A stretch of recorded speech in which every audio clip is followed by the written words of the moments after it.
చెప్పండి. Your honour, Rocky అనబడే sir నేను చెప్తాను సార్. సార్ నమస్కారం సార్. మొత్తం 49 మర్డర్లు సార్ నేనే చేశాను సార్. పూర్తి స్పృహతో, పూర్తి ఆరోగ్యంతో అన్ని తెలిసి పగడ్బందీగా ప్లాన్ చేసి నేనే చంపాను సార్. నేనే చేశాను సార్. దానికి పూర్తి బాధ్యత నాదే సార్.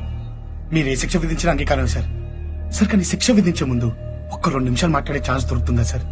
2 నిమిషాలు sir, please sir. Thank you sir. Sir ఒక 50 మందిని చంపేగానే మీడియా, ప్రభుత్వం, ప్రజలు అదేదో పెద్ద అనుభవం పడ్డ టళ్ళకల్లను అయిపోయారే.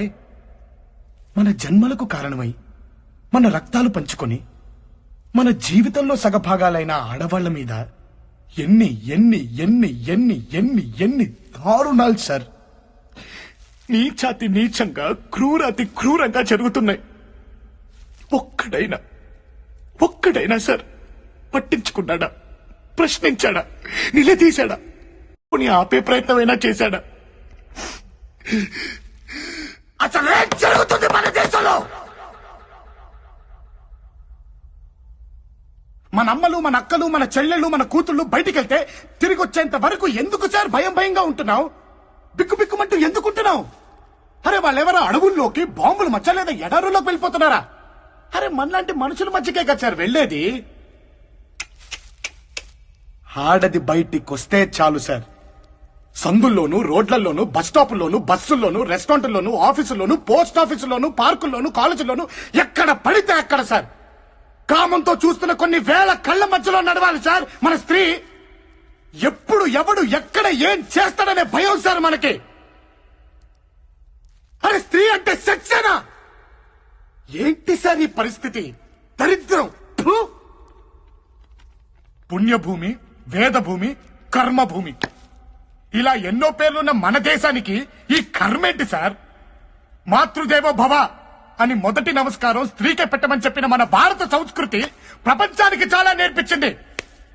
కానీ మనకే ఏమీ నేర్పించలేకపోయింది. ఇదే దేశంలో రావణాసురుడు అనే ఒక సెక్షువల్ పర్వర్ట్ ని సీతమ్మ తల్లిని ఎత్తుకెళ్లాడని కోతులతో కలిసి వాడి సామ్రాజ్యాన్ని సర్వనాశనం చేసిన రాముణ్ణి చూసి మనమే నేర్చుకోవాలి సార్. ఒక ఆడదాన్ని కొంగు లాగితే 18 లక్షల మందిని పిచ్చి కుక్కల్ని చంపినట్టు చంపిన మహాభారతాన్ని చూసి మనమే నేర్చుకోవాలి సార్. నేర్చుకున్నాం సార్. ఆడవాళ్ళని ఎత్తుకెళ్ళిపోవటం, చీరలు లాగటం. Great country sir. Salute to my country and my culture. Salute sir. Police స్టేషన్లు, కోర్టులు, కమిషనర్ ఆఫీసులు, సెక్యూరిటీలు, సెక్రటేరియట్లు, ఎక్సెట్రాలు ఇలా ఇవన్నీ మనం సవ్యంగా, నాగరికంగా బతకడం కోసం వేల లక్షల కోట్ల ప్రజల సొమ్ముతో మన కోసం మనం నడుపుకుంటున్న ప్రపంచంలోనే అతి పెద్దదైన డెమోక్రటిక్ సిస్టమ్ లో ఆడదానికి సేఫ్టీ లేదు సార్. మారాలి సార్. ఈ పద్ధతి మారాలి సార్. సార్ మార్పు అనేది ఏదో ఆకాశం నుంచి ఊడిపడదు సార్, మనలో రావాలి సార్, మనందరిలోనూ రావాలి సార్.